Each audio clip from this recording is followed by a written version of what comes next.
not? I don't think it has. I think we are streaming. It looks like we are live. So welcome to the final early access live stream. The final thing to do is to just let me know in the chat that you can see and hear us. That would be fantastic. And then we will provide you with a link to Zoom so you can be as amazing as Rick and on the screen and talking to us and everything. There he is. We are live. So we are live. Cool. That looks. You think you're alone here with us? I don't think you will be alone. I've got a question actually for you, Silver. We're tempted to let other RPG people into this live stream if you guys are happy with it, because it would make for a much more busy and exciting live stream. So let us know in the chat if you think you're happy with that, because I'd rather have more people here, even though it's exclusive to early access people. So, by the way, there's a brand new video just gone into the course now. So today you've got importing humanoid animations, using interfaces in C# and calling methods via interfaces.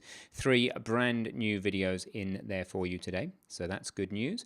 And yeah, I'm looking forward to hearing your questions about the course. So lots of new content, lots of new students, importantly. How you doing, Rick? How's your day been? Not much of it, I don't think, at this time of day. My day started moments ago when I rolled out of bed at 6:40 in the morning. And as you can see, I'm fresh and ready to start the day, full of energy to hang out with all the wonderful RPG enthusiasts like ourselves. Cool, man. Cool. Do you want my video? Would it help you if I turn my video on? I can possibly do that. Depends whether OBS will let go of it. Let's have a go. Let's see whether it will let go of it or not. It may not. Looks like things are working reasonably smoothly today, so I'm happy to do anything that doesn't jeopidize smooth technology. Yeah, but no, I'll leave my camera going via OBS because it's not OBS won't let go of it and give it to Zoom at the moment. Yeah, so I think between the still image of you and your audio, I'll just make mental pictures of what you're doing and what you're, how you're behaving. So I'll mentally do some of that. No worries, Rick. That'll be fine. So that's great. It's great to have everybody here. I'm going to pop out the YouTube chat. And it's good to have you on here. Right, Silver, I'm going to give you a link to Zoom. So if you want to join us in voice, then you're very welcome to join us in voice over on Zoom. It means you can use your camera if you're really brave. You can certainly join us just with your voice. I'll keep Rick up the top right of the screen like this. And yeah, let's hope there's some more people turning up. Sometimes people are late to these things. That's quite normal. And I think I will throw the doors open to other people.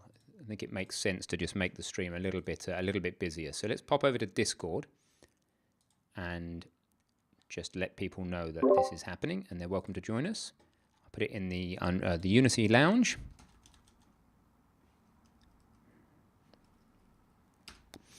Video live stream RPG now. With me and Rick over on YouTube. Okay, fantastic. So that will bring a few more people in. We'll see those come in a minute. Hopefully they'll say hello in the chat when they get there. I don't have time to answer questions on Discord, so I'm just going to have to announce that without any questions. We have 5 people, so you're not alone, Silver. Who else is here then? Other people. Let us know who's here. We want to know who's here, how you're doing, where in the world you are, etc. We also encourage people to use that Zoom link to come and join Rick and I on Zoom if you can stand it. That would be great. That'd be lovely. Hey, Ben, today I'm assuming that you'll be doing screen sharing. If you need me to do screen sharing, let me know and I'll set it up. But at the moment, I'm just like here as a face over on the side of the screen. No worries, Rick. So I've been watching your videos in the course. They're really or running around in the game or anything. I assume that'll be you. Yeah, well, we can... Hey, Irresistible Jelly, Mark, how are you doing? Good to see you. Stokes is here as well, Stokes McGee. So, starting to hot up. We're going to have 31 people. There you go. That made a difference. So, amazing what happens when you post things over on Discord. So, this is the last of the Kickstarter backer early access live streams, but we're also deciding, because it was so quiet, to invite other people in. So, we've popped to Discord and there are other people in as well. We're going to give priority to early access backers, of course, but the idea is to talk a little bit about what's going on in the RPG and to get people's feedback and ideas as to what they'd like in it. There's already a huge amount. Why don't we show them the game, Rick, a little bit? Show them where we've got to with our part of the game.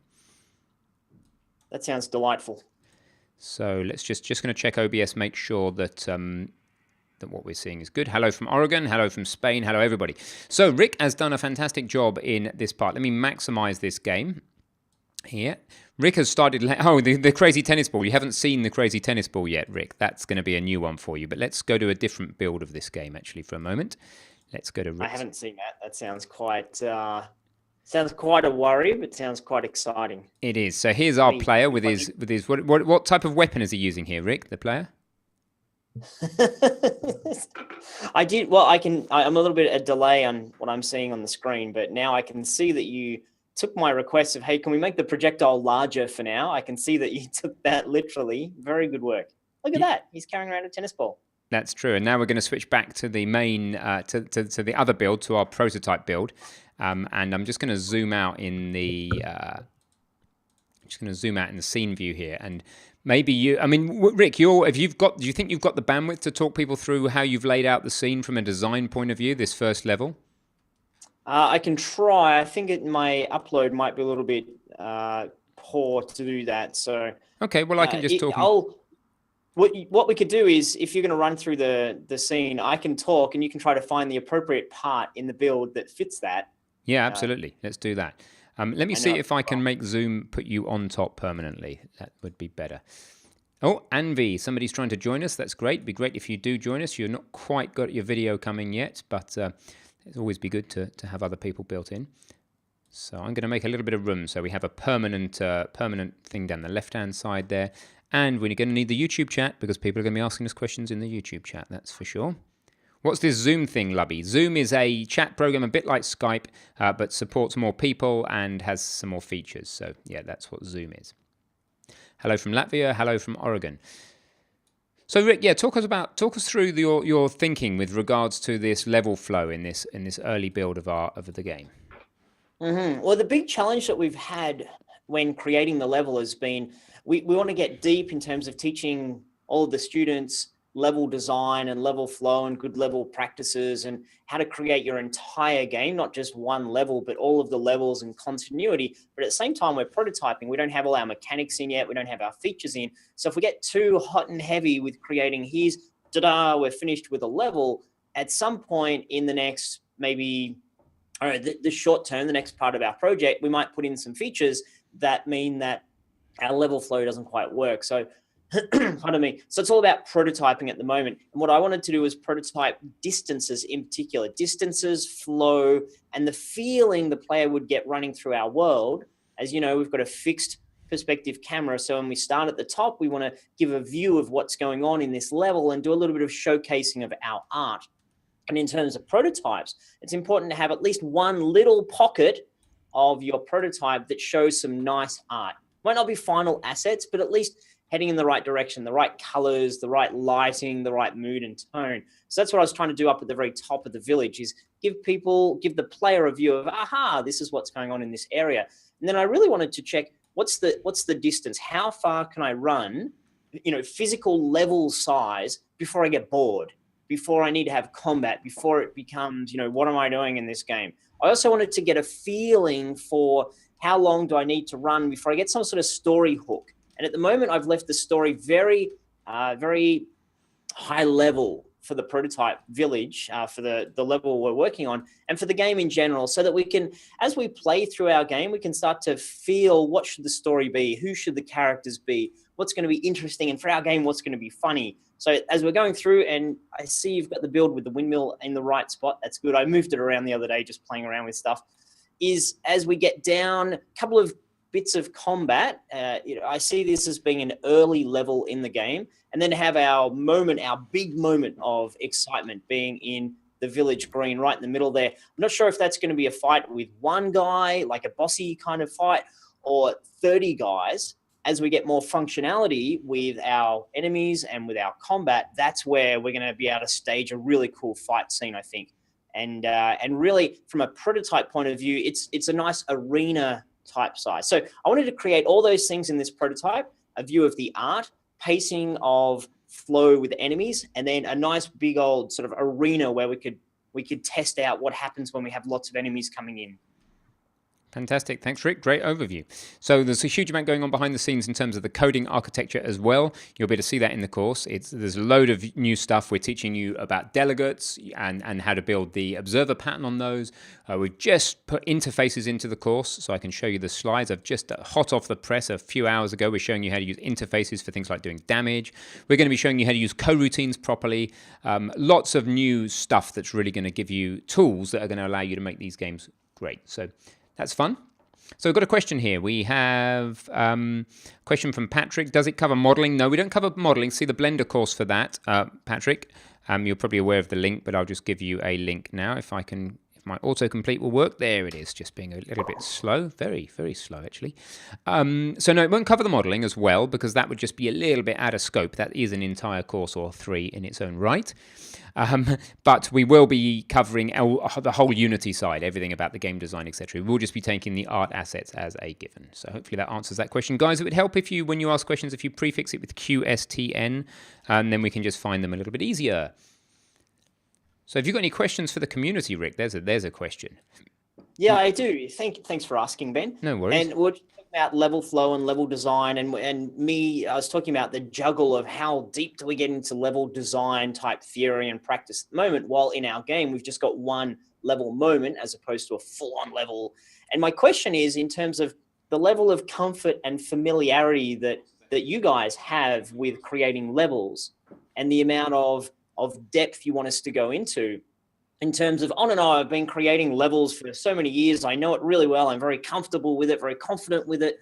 You know, that's at one end of the spectrum. The other end of the spectrum is, yeah, I've played a bunch of games and I understand and I've got an eye for levels, but I haven't created them so much, and I'm not exactly sure best practice and not exactly sure how to create things. So that would be, if you guys can let me know where you fit on that continuum of level newbie all the way up to level pro, that'll give me a good sample of who it is out there watching the videos when we're creating them.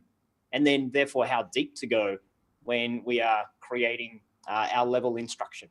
Cool. Let us know in the chat. We know there's a delay, so that'll take a little while. Also had a couple of other questions. You're going to answer questions at this time only about Unity stroke level design. I'm not sure quite what you mean there, Stokes McGee, whether you could just clarify that. Are you saying is this the only course where we're going to talk about level design? Just if you could just clarify the question, that would be really handy.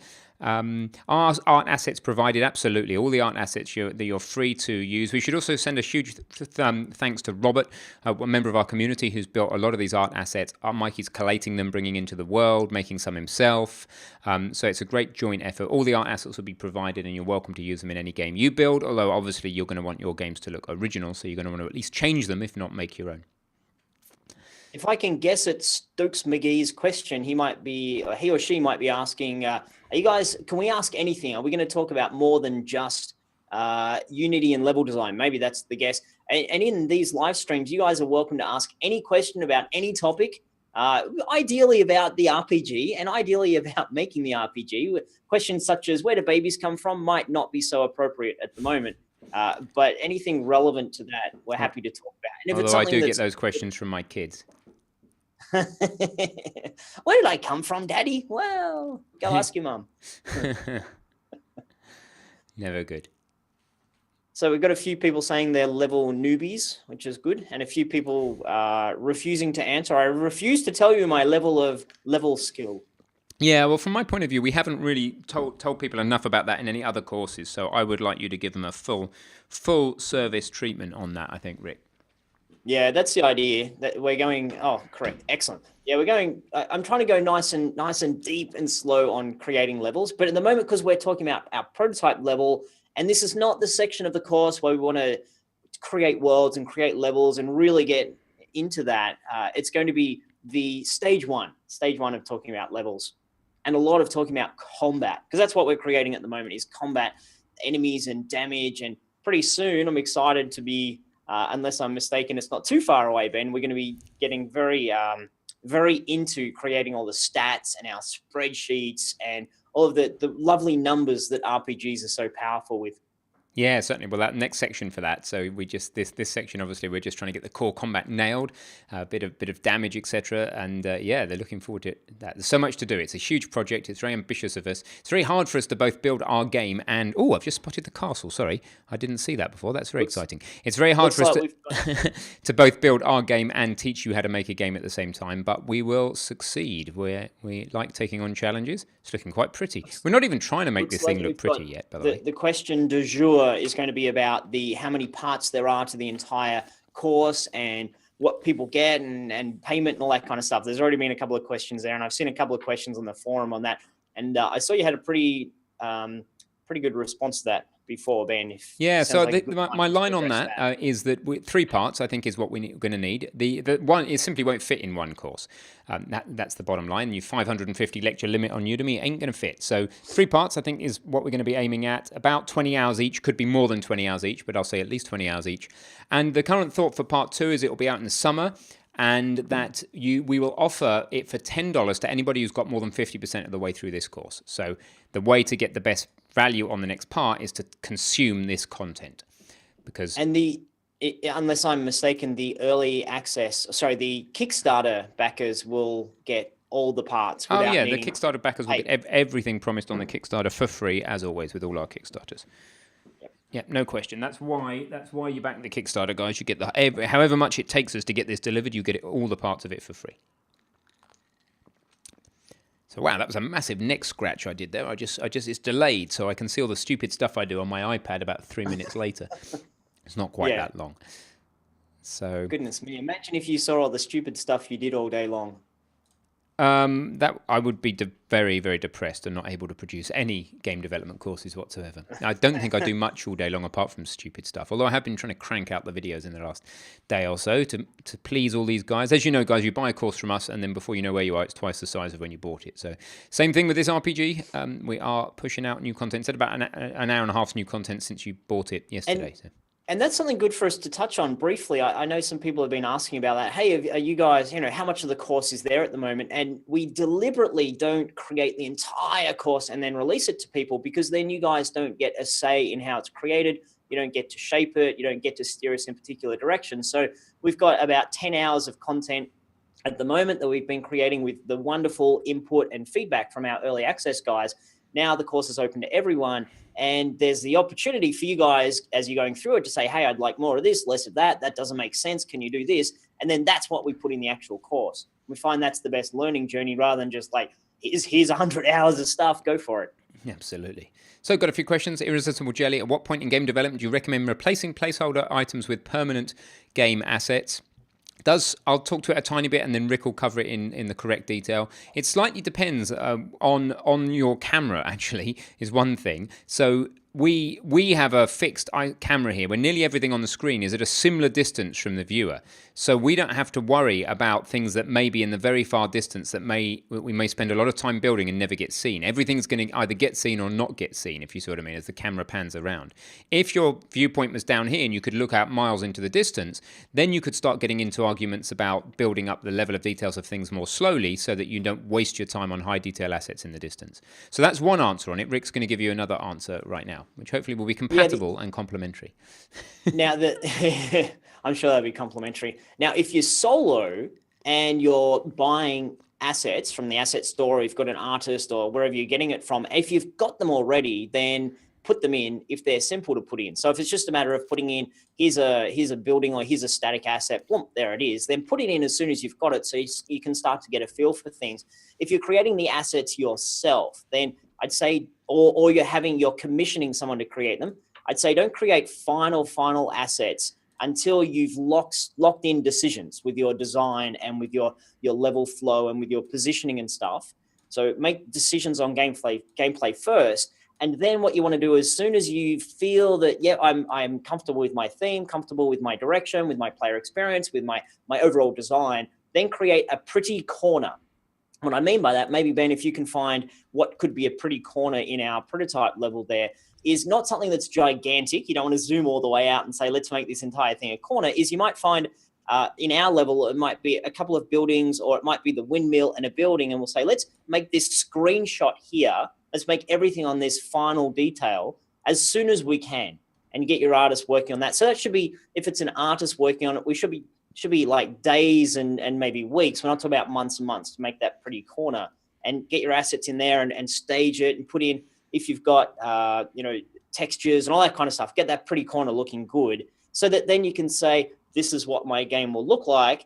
And as you go along and lock in parts of your flow and your level and your overall game decisions, then you can start to populate more of the art. Thank you, Rick. A stellar answer as always. So what do we need next? We need to answer the next question. Are there any assets from the asset store we'll be using? Not yet. If we need them, the deal is that our line is very simple. If they're free, or we can get them for you for free, then and they help us and add value to the game, and they don't confuse you. So they need to be like, we get this thing, we can dissect it, show you how it works, make sure you understand it. It adds value to the game, and whoever makes that asset, whether it's paid or, well, if it's paid, they have to agree that you guys can have it without payment. So we're not going to make you buy anything.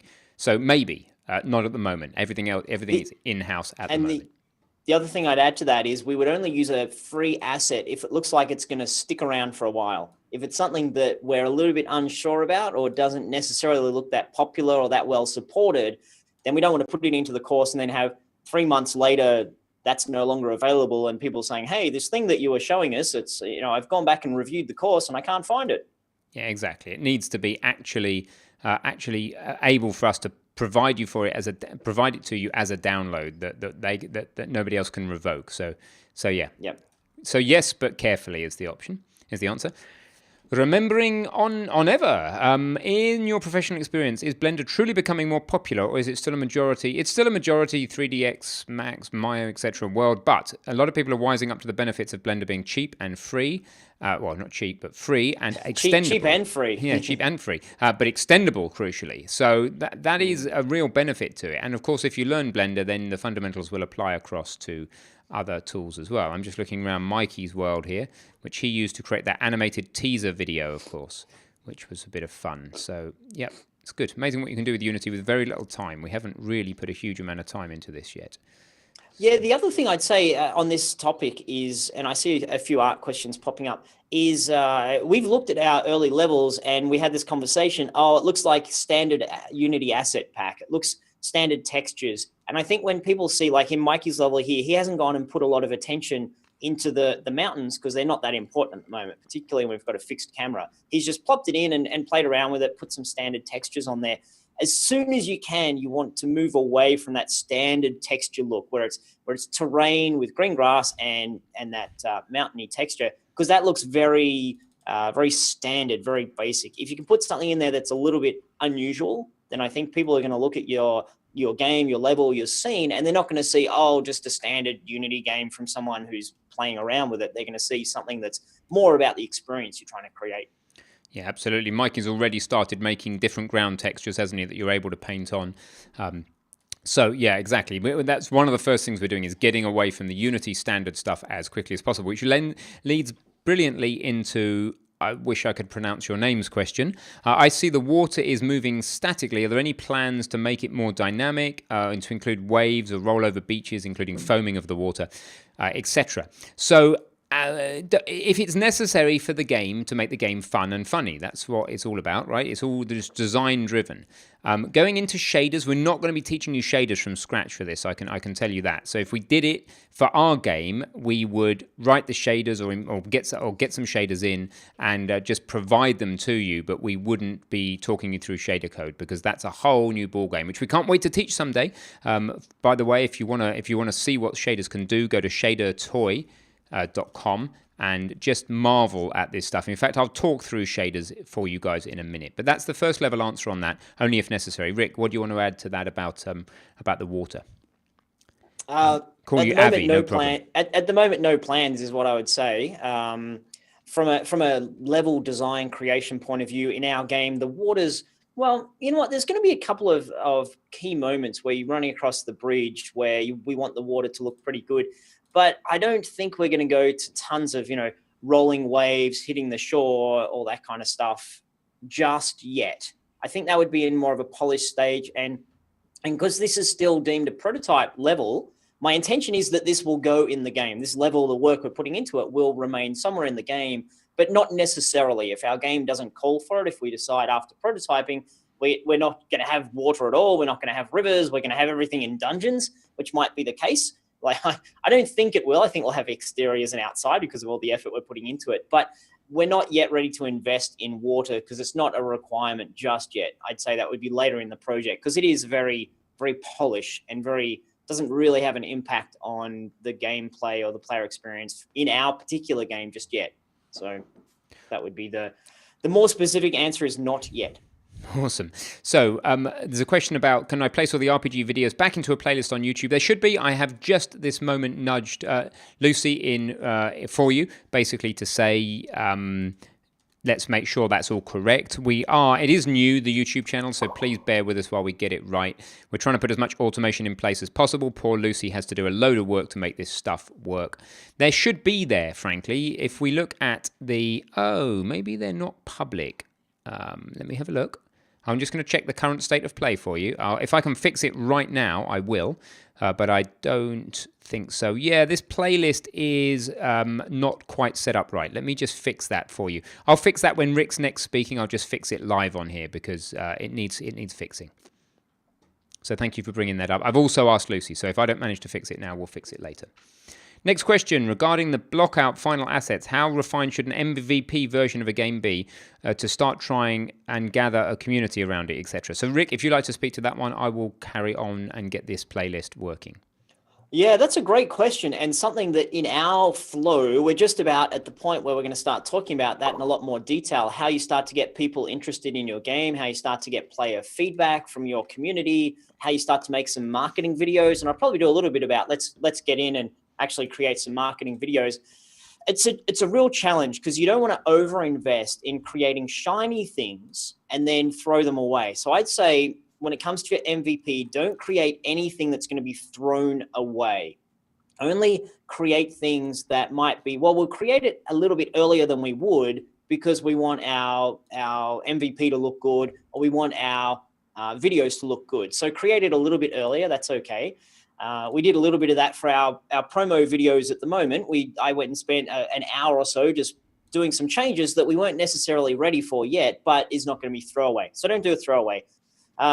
If you put something out there that is ugly, then people are going to be so focused on the ugly, then it's not going to go so well. If you put something out there that is a little bit more polished, then they're going to be accepting of it. So the idea is to say, it's either very, very clearly placeholder, so no one can mistake it for, I tried to make good art, but it ended up looking garbage. You want to have, this is definitely placeholder, or this is definitely final assets. And I would say when you use the term MVP, I see that as an actual launch, we're going to implement this on the App Store or on Steam. And if you're doing that, you need to have at least some of your game very polished, I think, looking very sharp. It's better to have a 5-minute very compelling experience than a 1-minute, not so good, not so fantastic experience. I think when you're putting something out there, early access-ish into the world for people to check out. And so let me just reread your question so I can see that I've answered it because I've answered a bunch of general stuff. How block out final assets, how refined should it be to start trying to, you know what, in terms of MVP is, for me, I see as launch. But the whole trying to get community involvement, you want to be doing right now. So as soon as you've got anything at all, I've got a guy running around with some blocks. You put it out there to your friends. You put it out there on Screenshot Saturdays on Facebook or on Reddit and say, hey, I've just started this. And you tell them the concept. You tell them the idea. You tell them what you're trying to go for. Say, early days, I'm a week into it. I've got a guy. He's going to be a hero on an epic quest, and he's trying to save the world from demons. And here's some blocks that represent demons. And you might get 3 people saying, hey, right on, good for you. But the important thing of starting really, really early is those same people are going to see you as you go through over time and recognize that you're really going for it. In a month's time, in 2 months' time, in 3 months' time, they'll remember that you put that out 3 months' time. Or, hey, you're serious about this. You're really doing work on it.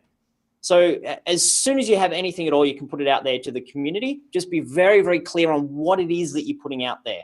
Hey, this is early days. I haven't put art into it yet. Hey, I've just put in a couple of textures. I'm starting to do that. Hey, it's still blocky in most of it, but I've got one bit that has some nicer attention to detail in it.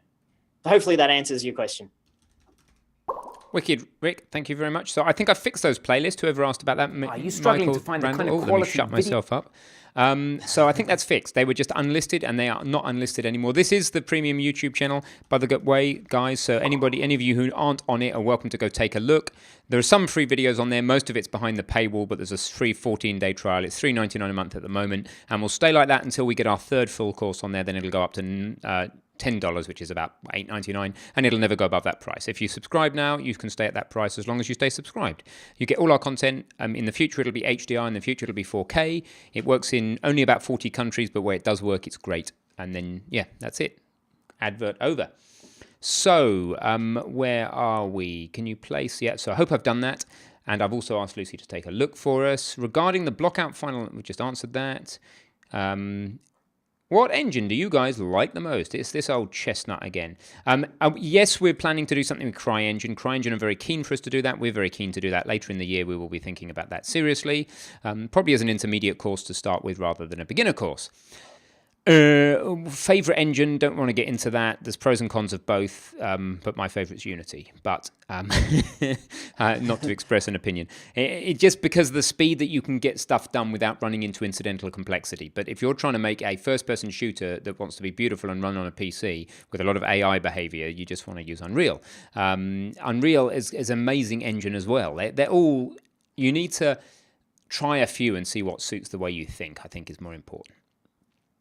So, does it cover any third-party software such as Substance Painter? The RPG series won't, but Mikey will be starting to cover that very shortly in separate art courses, possibly in the Unity Asset Pipeline course, which is this one here, which is an awesome course which shows you how to make models in Blender, not really how to make them in Blender, but how to take them from Blender and get them into Unity with UV unwrapping and textures and later on skeletal animation and everything else. So, Mikey will be teaching you the Substance Painter stuff. Will the minimap option be included? There's a very simple way of doing a minimap, which is you just put an overhead camera.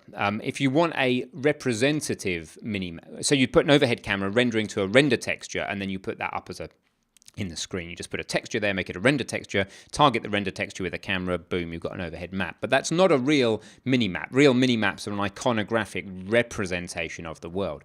I don't know if we're going to need one in our game. How much you get will depend on, obviously if it's in our game, you'll get it covered fully. If it's not in our game, we might give it a brief cover, but probably not. So what do you think, Rick? What's the current thought on minimaps? Yeah, good question. This is a little bit showing you guys our level philosophy our design philosophy as we're going through. We don't know if we need a mini map yet, so we're not going to make a design decision on it. If there's a ton of people in the course saying, oh, we really, really, really want a mini map, then we might create it because people want it. But for our game, it doesn't need it yet. There's no requirements for the sort of game that we're making. It doesn't really need a mini map. I don't think people are going to get lost. We're not going to have gigantic levels, so not yet. Wickle sticks. So I think you missed a question from Scott. Oh no, sorry, Scott. That's mean of me. Jumped over Scott. Will you be touching on design principles throughout the parts, i.e. quest design, item reward design, etc.? Absolutely, super yes, 100%. We will be doing tons and tons of design. Anything to do with designing an RPG, we will be covering as we go through making our game. So if we're putting quests into our game, we will talk a ton about quest design. If we're putting story into our game, which I'm pretty sure we are, then we will talk a bunch about story design so that we're not giving you guys, here's what we did and go figure it out for yourself. Everything's going to be, here's what we did. And now we want you to create your own version of that. We want you to be a designer and design your own implementation of what we're doing. Wicked. And it might be good, Ben, if you are able to drive to our community page and show some of the cool one-page GDDs that people have been coming up with of late. I've seen a few really good ones. I think some of the guys on our live stream at the moment are probably the creators of some of those as well, just to show the people who are earlier in the course or not yet. You know what I should do? I should make a subcategory of the Unity RPG forum called Showcase, like a lot of the other ones have, because I think that would be pretty cool. So I'm going to do that straight away. No time like the present. So we're going to make it a subcategory of the RPG. You get to see a bit of behind the scenes stuff here. And then I think that's it, basically. So boom. So now there is a showcase subcategory of the Unity RPG. Rob, I think you're watching. If you want, you can come and embellish the about the showcase category and do your normal thing of making it amazing. Rob is he's our community everything. He just looks after basically everything for us. So Rick, I am on the forum and I'm wondering, do you want to just pick something out and send it to me as a link or send it in the chat straight to people? Something like that. Good idea. That's such a good idea. Wonderful. It's just too much stuff here now. If our course wasn't popular, then I'd be able to find it easily. But unfortunately, we seem to have. It's been a very popular launch, this course. We're really grateful for all your uptake. If you want to see behind the curtains, here you go. There's only 22 people on the course right now across the world. They are, where are they? They are kind of a bit of everywhere. Kind of Asia's kind of gone to sleep, apart from Rick, who's just woken up over in Australia. The users tend to track the sun a little bit. You're not all nocturnal. And then people are still checking out. So each one of these blips the lower ones are one person, the higher ones are two people checking out in that minute. So that's over the last 30 minutes. So we're getting a consistent flow, and we're really grateful for everybody continuing to purchase the course because that makes it possible for us to do what we do. So Rick is finding you links. I am waffling. Let's move on to the next question, which is, please start asking your questions that was me. Boom, boom, boom, boom, boom. Oh, I think you missed another one. Oh, no. Tell me. You're skipping over all the design questions. Let's not ask that. Let's not bother with them. They're boring. Let's talk about the code. Can someone please ask a code question to make Ben happy? Just a question like, QSTN, so he spots it. What is code? That'd be awesome. Oh, no, don't so there's a question. 404 Volt. Do you advise one should avoid starting designing with the first level first? That the first level. Okay, so or start in the middle of the game. I was making reference to that before. I would say don't start with the first level in your game for a couple of reasons. One, the first level in your game is super important to really have very sharp, to have very good. That's the first experience people are going to have. So you want to be creating that further into your project when you're already pretty comfortable with things. You've got features locked in. You've created the mechanics, etc. So create the first level later. I would say that's point number one. Point number two is that I've lost my point number two, which was I was too busy on point number one. Point number two is that I'm not going to help you out. I'm just going to watch you suffer.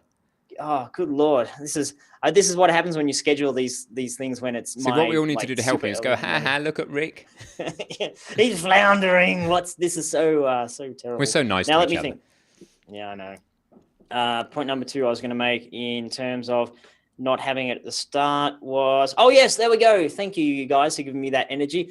Is that if you create it at the start, like I'm going to make my prototype level the very first level in the game, then your character might not have all the abilities and all the stats and all of the upgrades and all of the late game stuff. The enemies might not be late game. So you have to make that first level be deliberately not a full representation of what your game is going to be. So if you make it something more in the middle of your game, then you can be throwing in all of these prototypey features and say, well, the player would have this by this point, or this is something that is relevant. If you're making a first thing, a very first level, then you're going to come up against, oh, well, I don't really want to allow him to, jump, for example, because he wouldn't jump until later on in the game. So I won't make things related to jump. But you have to do that in your prototype level. You have to get this as an indication of what's going to be in my game. How's that? Hopefully that was worth the wait. Worth its weight in gold, Rick. Remembering on ever, how much does knowing Unity translate to other engines? Are they similar, very different? No, they are similar. They all have the concept of game objects and scripts attached to them and transform, rotation, scale. They're similar in some ways. When you first get into a new engine, it's completely bewildering because you don't know where all the usual stuff you're familiar is. A bit like getting into a new car for the very first time, but a lot worse. Certainly learning one engine will help. It's like a language. Learning the second language, so the first, your non-native language is hard, and then the more languages you pick up, the easier it gets. It's a bit like that. So Unity is a very good place to start, and if you want any further clarification, just ask another question. Are we planning on doing another course for Unreal? We keep getting asked this, which is a good sign. So what you want to do is go over to our voting page and find the topic and vote it up. and we will strongly consider it. I'm trying to badger Sam into converting the course to Unreal. The problem is Sam's got quite a lot to do with Unreal at the moment. We could do with more instructors.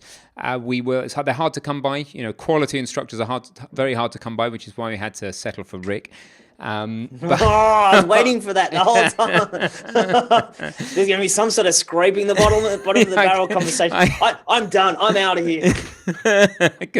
I could see him preparing himself for the jibing. Wait.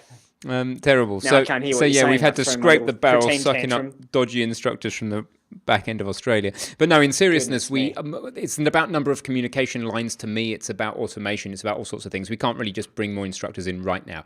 But later in the year, next year, we may well do that, and then we can get this stuff done quicker. We're also trying to get more up to speed in terms of our production speed. So basically, one day we might do this in UE4, but not right now. Look, if you want a challenge, though, 404 Volt, here's what you do. You go take the Unreal course, take all of it, or at least take it through BattleTank, and then take the Unity RPG course, but do it in Unreal. And if you're dedicated and keen, you'll be able to do that. You'll be able to follow what we're doing in Unity over in Unreal, but it won't be easy. So you need to take the Unreal course first.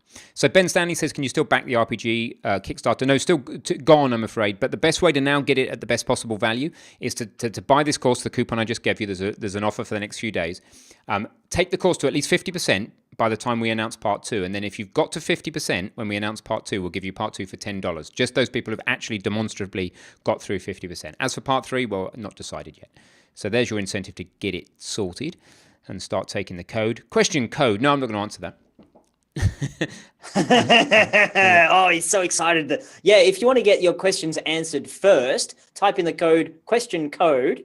I just put a link for your Zoom, Ben. It wouldn't let me paste into YouTube a link for the Start Designing Your RPG on our community site that's got a whole bunch of one-page GDDs, people's excellent ideas. That's at near the start of the course, start of the project, people saying, this is what my game is going to be. Yeah, no worries. Okay. So you couldn't put it into the YouTube chat? No, I don't have but you don't trust me enough, apparently. Oh, that sucks.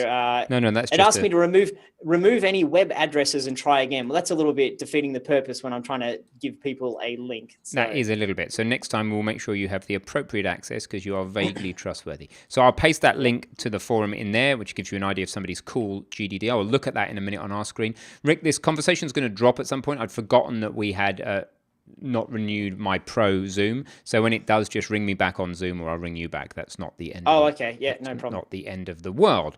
Okay. It shouldn't matter. It's just you and I. This should not be Pro Zoom. Yeah, it's still moaning. Have we got anybody else in here? No, it's just you and me. So I know it shouldn't be, but it's complaining. So, well, it doesn't really matter. It's not the end of the world. Yep. No problem. We can survive without it. So that is that. Okay, so now let's get to that link when we get to it in the questions, Rick. I've pasted it into the questions. Just do it in order, shall we? Yep, no problem. Wickles. We can just jump to Skype when it drops. Yeah, whatever, doesn't matter. That's cool. So, Philip, can I just throw the question back to you? You've seen one of the videos. So I was nervous about videos where we bring in code and then show you how it was constructed. But if we don't do some of that, we're going to really, really over cover stuff that's been covered in other courses, and we're going to be really slow. So can I get you, Philip, to tell me in text how you felt about that? Are you asking because you didn't like it or because you did like it? If you could give me that feedback, I'll dive to the bottom of the questions waiting for your feedback while I make a paper aeroplane analogy while I wait for that. So here's the paper aeroplane analogy. One way to tell you to make a paper aeroplane is as if I had this piece of paper ready and waiting, is to show you fold by fold how to make the paper aeroplane and then say, there you go, now you go and make a paper aeroplane just like that. That works well. Another option is you could have an already folded paper aeroplane so you can see the end result, and then we could unfold it, show you all the fold lines and how it was made, and then say, now go and make one like that. And I think either's possibly valid. And sometimes we are bringing in pre-written code modules and showing you the justification for how they're written, particularly when we think that you've already got that prerequisite knowledge from a previous course. So we're wanting to do both, but Philip, please, in the YouTube chat, do give me some more feedback on that and we'll revisit that question because we do need to know more about moving forward, how much we can do that. Wow, hold on. Now, either I think I've skipped over some questions or I've totally lost track. That's not a problem. There's Philip's question again. So, Philip, please bring that back up in the chat and I will answer more. What would it take to migrate to VR? Not a lot on Unity, to be honest with you. at all. I mean, Unity, you can pretty much just tick the right boxes on the camera and it becomes VR. I can't remember where they are at the moment. That's from the standpoint of technically very easy to make it VR. There's a whole new question about designing the game to be VR. It's not designed to be VR, so it would suck in VR because of that. So it's always the same answer with VR, basically. Very technically easy to turn something into VR, not so easy to do it from a design perspective, right, Rick? Yeah, I think if someone goes through this course or these series of courses, at the end of it, I think you guys will be very equipped to make an RPG in VR, which would be, I think, pretty revolutionary because there's not many of them out there yet. Now's a good time to strike in terms of that area. Jump in, while the market's fresh there. To take the underlying code base and underlying principles and underlying approach and then say, how do I need to modify the user interface? How do I need to modify what I'm showing to the player? How do I need to modify the layout and the flow? So I think it's doable, definitely doable. And I think if you guys have that desire to make it in VR, then give it a shot and we'll do our best to give you input and insight into that. I think just go into it knowing that you'll need to 70% of what we'll be teaching you will be bang on, and the other 30.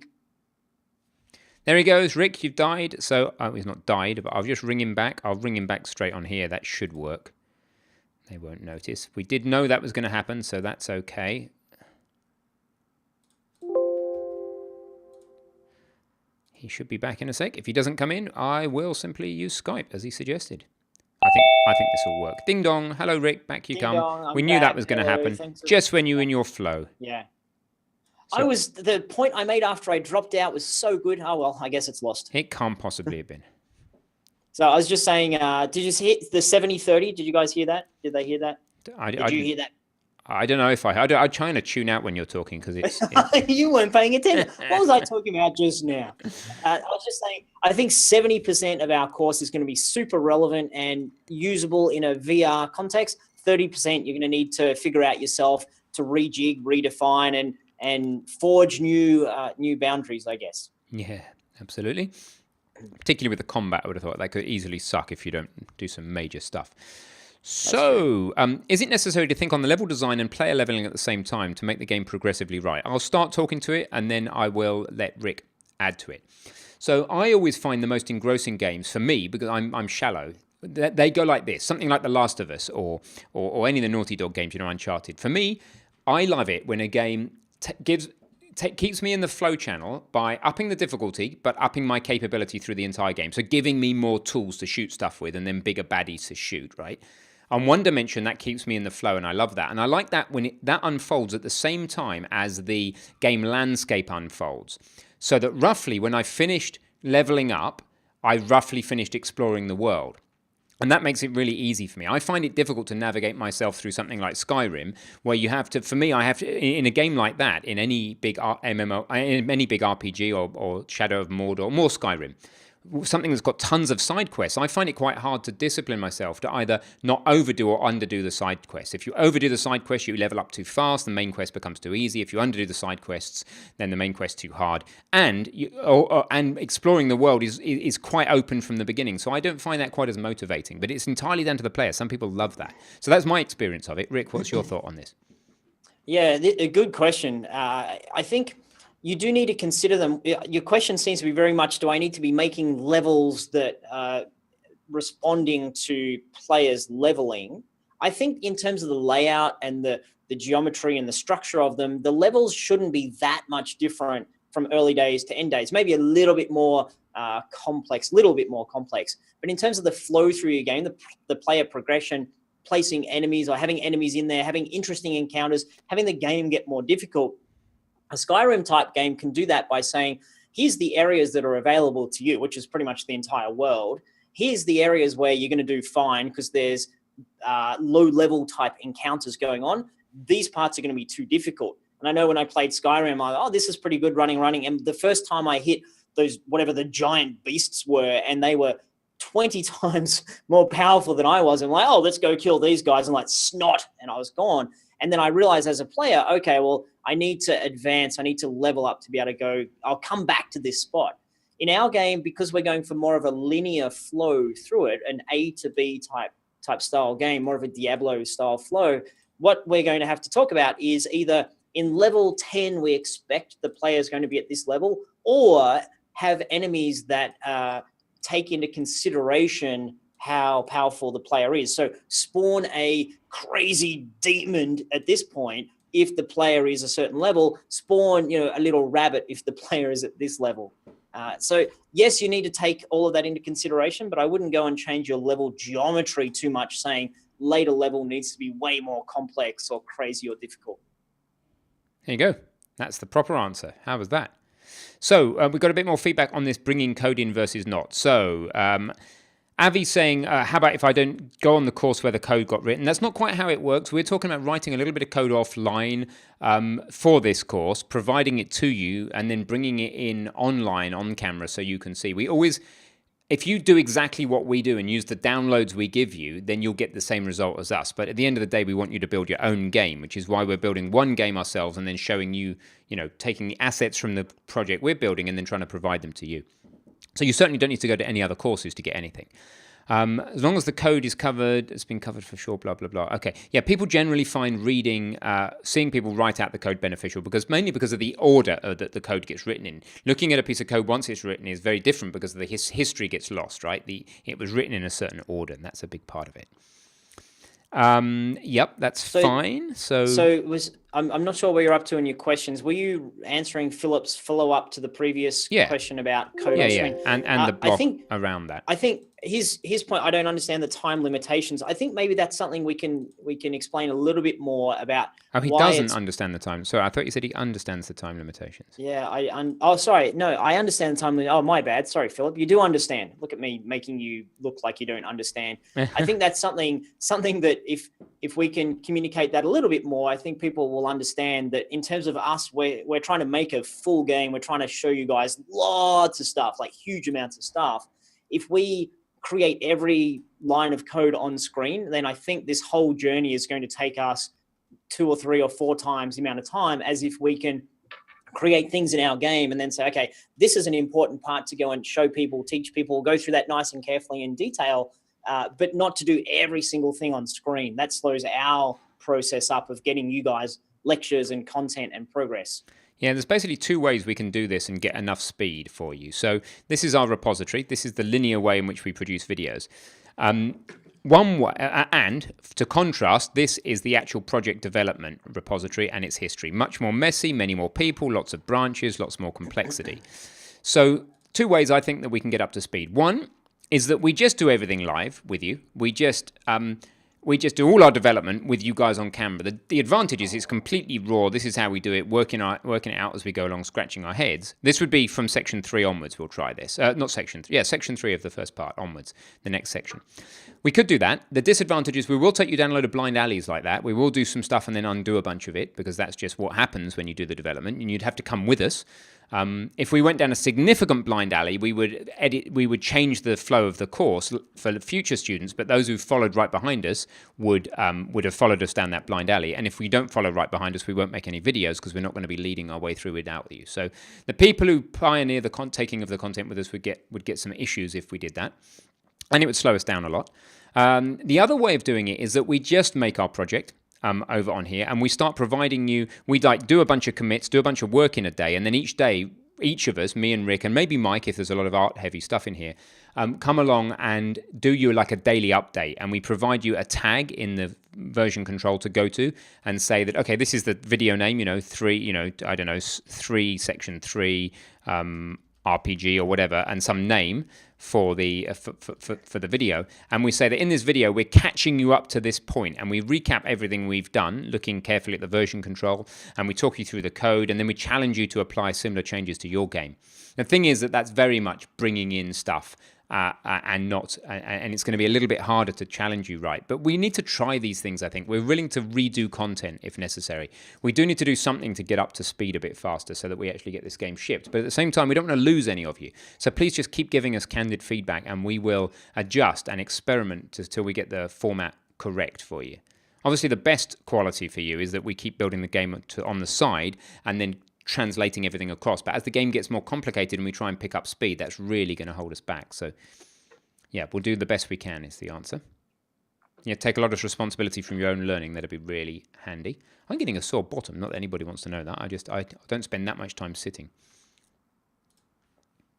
Shaders are wicked, briefly. So in this interlude, shaders are wicked nuts. So this thing here that I've just taken over the whole screen on, for example, what goes into that? Just this shader code. Just this 277 lines of code. There aren't even any raster channels coming in here that provide any other information. So that is being created entirely by this code. And so are most of what's on Shader Toy is created only by some lines of code. This has looks like it might have an alpha, some sort of alpha layer, but apart from that, it's just a bunch of lines of code. And these are interactable 3D things. Shaders are incredible. They're black magic, and they need teaching from the ground up at some point for you guys.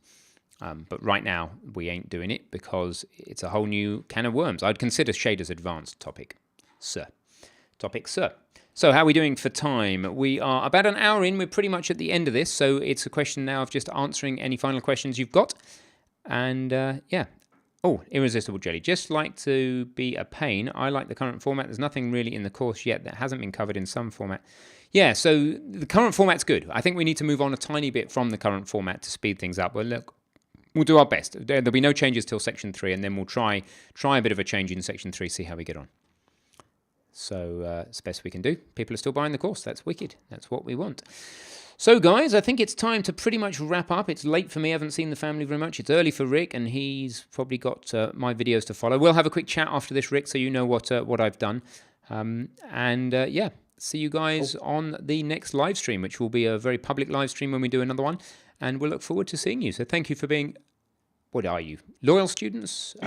Engaged students? Wonderful individuals. Wonderful and individuals. for all the excellent feedback that you guys have been giving us, input, feedback, questions, all that great stuff. It helps tremendously.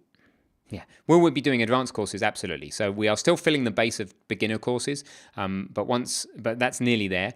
We need to cover 2D art, for example, a couple of other bases. Intermediate, we're very much filling in now, and advanced, we will get to. Yeah, we will get to everything. We're in this for the long haul. So thank you very much, guys. It's been awesome to work with you. I'll chat with Rick offline in a minute after this, after I've had a quick walk around, and I'll see you soon. See you guys. Thanks for joining us. Take care. All right, Rick, give me a moment, because I think, well, firstly, I think we're still streaming. I've got to go. The only way to really stop streaming, I've stopped OBS streaming, but that's not necessarily reliable.